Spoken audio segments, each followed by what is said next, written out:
네, 안녕하세요. 중학교 1학년 과학 1-5 암석의 풍화와 토양에 대한 얘기를 해보도록 하겠습니다. 자, 먼저 이제 풍화라는 얘기를 좀 살펴볼 건데요. 풍화라고 하는 것은 암석이 오랜 시간에 걸쳐서 잘게 부서지거나 성분이 변하는 현상을 우리가 이제 풍화된다 이렇게 좀 얘기를 해요. 그래서 이제 풍화라고 하는 것은 암석이 그냥 잘게 부서지는 기계적 풍화라는 게 있고요. 암석의 성분이 변화되는 화학적 풍화라는 게 있습니다. 그래서 먼저 기계적 풍화부터 좀 살펴보겠습니다. 기계적 풍화는 말 그대로 잘게 부서지는 건데요. 물이 어는 작용에 의해서 그런 일이 일어날 수가 있게 됩니다.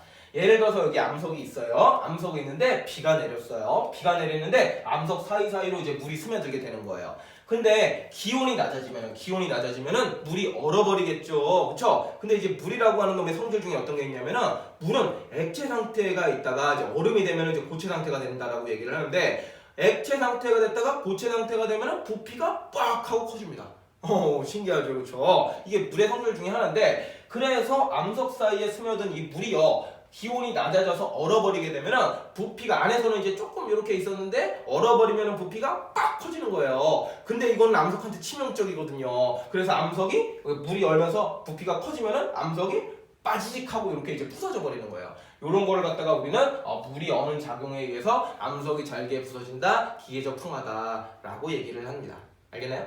그거 하나 좀 기억해 주시고요. 그 다음에 이제 두 번째로 식물 뿌리에 의한 작용이 있습니다. 식물 뿌리가 처음에는 뭐 예를 들어 이제 암석 여기 틈바구니 사이에 처음에 흙이 조금 있었겠죠, 그렇죠? 흙에다가 이제 씨앗을 받고서는 여기서 조금씩 자라납니다. 자라나다가 처음에는 줄기가 약했겠죠. 뿌리도 약하고요. 그런데 점점 조금씩 성장을 하거든요. 조금씩 성장하면서 그 틈새를 점점 해집고 가는 거예요. 그러다 보면 언젠가 뿌리가 커지게 될 것이고 그렇게 커진 뿌리가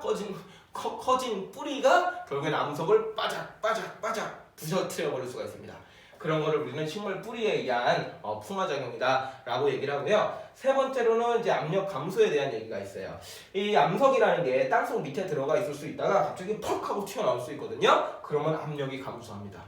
이 압력이라는 게 이제 또 뭔지 모를 수 있는데 압력이라고 하는 것은 어떤 면적을 꾹 누르는 힘을 우리는 그 압력이라고 부르게 돼요. 그러니까 아무래도 땅속에 들어가 있으면 아무래도 꾹 누르는 압력이 셀 거 아니에요. 그렇죠? 근데 땅속에 퍽 하고 나왔어요. 퍽 하고 나오면 어떻게 돼요? 공기밖에 없으니까 압력이 약해질 거 아니에요. 그렇죠? 압력이 약해지니까 얘가 어떻게 돼요? 땅속에서 때려 꾹 하다가 밖으로 나가면 오 하면서 툭 압력이 약해졌네. 뭐 이럴 거 아니에요, 그렇죠? 근데 얘는 단단한 암석은 이제 고체로 되어 있으니까 얘가 우우 하다가 이게 툭 떨어지는 거예요, 그렇죠? 좀 비유가 좀 사람으로 하니까 좀 잔인하긴 한데 암석 입장에서는 어떻게 되는 거예요? 압력이 강해졌다가 약해지게 되면은 이게 뚜두둑 하면서 부서지는 거예요. 이런 거를 우리가 이제 압력 감소에 의한 기계적 풍화다 이렇게 좀 얘기를 하게 됩니다. 자, 그래서 이제 기계적 풍화의 예시 이렇게 그림하고 같이 매칭해서 좀 기억해 주시기 바라고요. 자, 두 번째로는 화학적 풍화예요. 화학적 풍화라고 하는 것은 이제 성분이 변화하는 현상인데 바로 이제 좀 볼게요, 예시로. 자, 지하수라는 게 있어요. 지하수라고 하는 것은 땅속에 흐르는 물이 되겠죠, 그렇죠? 땅속에 흐르는 물에요 이산화탄소가 많이 포함되어 있다면은 이산화탄소는 좀 한번 들어보셨어요? 이산화탄소? 지하수에 이산화탄소가 많이 들어있다면요 이 이산화탄소의 성질 중에 또 하나가 석회암이라고 하는 암석을 잘 녹여버립니다.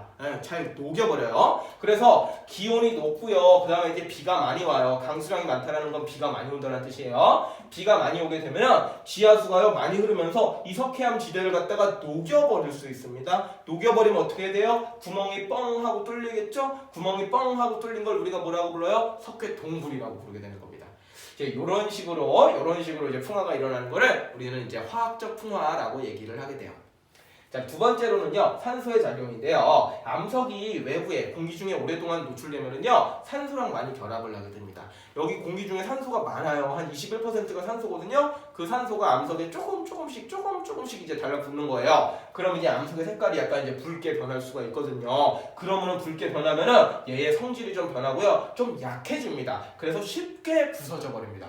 그런 식으로 일어나는 걸 우리는 산소에 의한 화학적 풍화다라고 얘기를 하게 되는 거예요. 자, 그 다음에 세 번째인데요. 이끼의 작용이에요. 암석이 있으면은 암석 주변에 이제 이끼가 달라붙어서 자라날 수 있거든요. 근데 이끼도 하나의 생명체니까 배설물도 배출하고요. 생명 활동을 하면서 여러 가지 물질들을 배출할 수가 있어요. 근데 이끼가 그렇게 배출하는 물질들이 암석 표면을 조금 녹일 수 있습니다. 성질을 조금씩 변화하면서 녹여버리게 돼요. 그럼 이제 오랜 시간이 지나면 어떻게 되겠습니까? 처음에는 매끈했는데 위에가 좀 녹아버리죠, 그렇죠? 이런 식으로 이제 풍화가 일어나는 것도 우리는 화학적인 풍화다라고 얘기를 합니다. 그러니까 느낌적으로 좀 얘기를 하자면은 기계적 풍화는 뭔가 빠지직 빠다다닥 뭐 이런 느낌이라면은 화학적 풍화는 느낌이 어떻게 돼요? 슥슥슥슥슥슥 뽕. 얘는 슥슥슥슥 푸쉬. 얘는 뭐 이런 느낌이에요. 얘는 좀 뭔가 빠지직 이런 거고 얘는 뭐 슥슥슥슥 뭐 좀 이런 느낌으로라도 좀 구분을 해서 기억을 해 주시면은 좋겠습니다. 아시겠죠? 자, 그래서 이제 풍화라는 얘기를 배워봤는데요. 이제 풍화가 계속 이제 진행이 된다면은 커다란 암석도요, 계속 이제 쪼개지고 잘게 쪼개지면서 결국에는 흙이 될 수 있습니다. 흙이 될 수 있어요. 그 흙을 우리는 뭐라 그래요? 토양이라고 부르게 됩니다.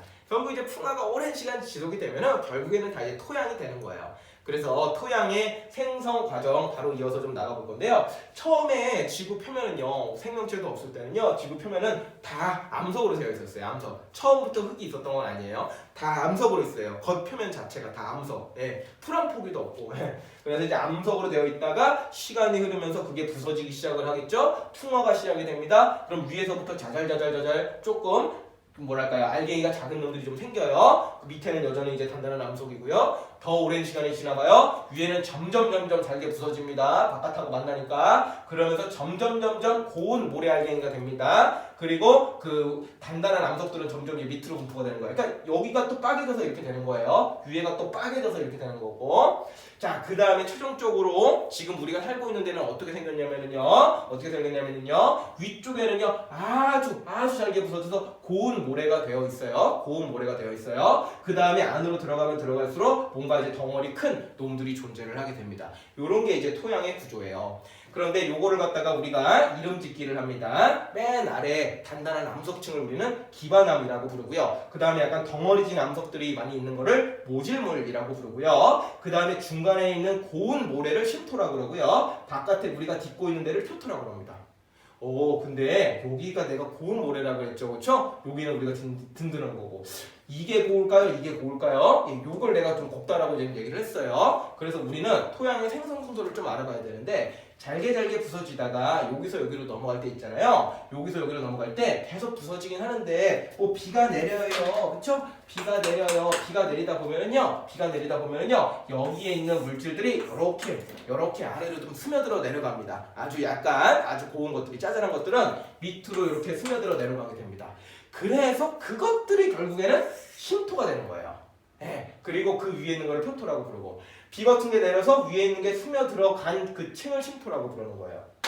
그래갖고 생성 순서는 어떻게 되는 거예요? 기반암이 첫 번째로 원래 있는 거고요. 그러다가 모질물이 만들어졌고요. 그러다가 표토가 만들어졌고, 표토에서 짜잘한 것들이 빗물에 의해서 아래로 내려온 심토가 제일 마지막에 만들어진 거다라고 해주시면 됩니다. 그래서 요 부분이 이제 조금 필기를 하셔야 될 부분입니다. 그래서 이 부분 정도 적어두시면 이제 토양까지 한 번에 우리가 끝낼 수가 있습니다.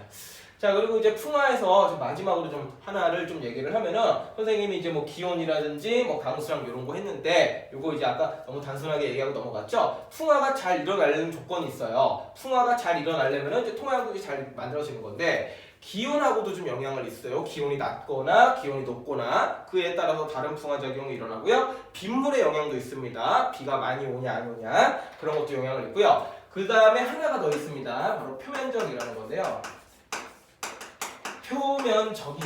표면적이 클수록 풍화는 잘 일어납니다. 표면적이라는 말은 겉에 닿는 면적을 우리가 표면적이라고 불러요. 그래서 이렇게 덩어리진 것보다 얘가 이렇게 이제 부서진 게 표면적이 높겠죠. 맞나요? 그러면은 더 많은 상호작용을 하고 있겠죠. 다른 물질들하고. 그럼 풍화가 더 잘 일어나게 되는 거예요. 조금 더 비기말이 어려울 수 있는데 비유 하나만 더 들자면은, 우리가 이제 밥 먹을 때 이제 꼭꼭 씹어 먹으라 그러잖아요, 그렇죠? 그래서 이제 밥을 그냥 통째로 삼기는 것보다 이거를 잘게 부숴서 좀 짜잘하게 만들어서 우리가 위에다가 집어넣으면은 소화가 더 잘 됩니다. 그냥 큰 덩어리보다는 뭔가 이제 짜잘하게 좀 푸게 놓은 게 뭔가 반응을 더 잘한다. 이렇게 좀 기억을 해주시면 되고, 그걸 한마디로 우리는 표면적이 넓어야지 풍화가 잘 일어난다. 이렇게 해설을 합니다. 그래서 이제 그럴수록 풍화가 잘 되고 토양도 더 잘 만들어지게 되는 곳이에요. 네, 이렇게 해서 이제 풍화와 그리고 이제 토양에 대한 얘기를 마무리 지어보도록 하겠습니다.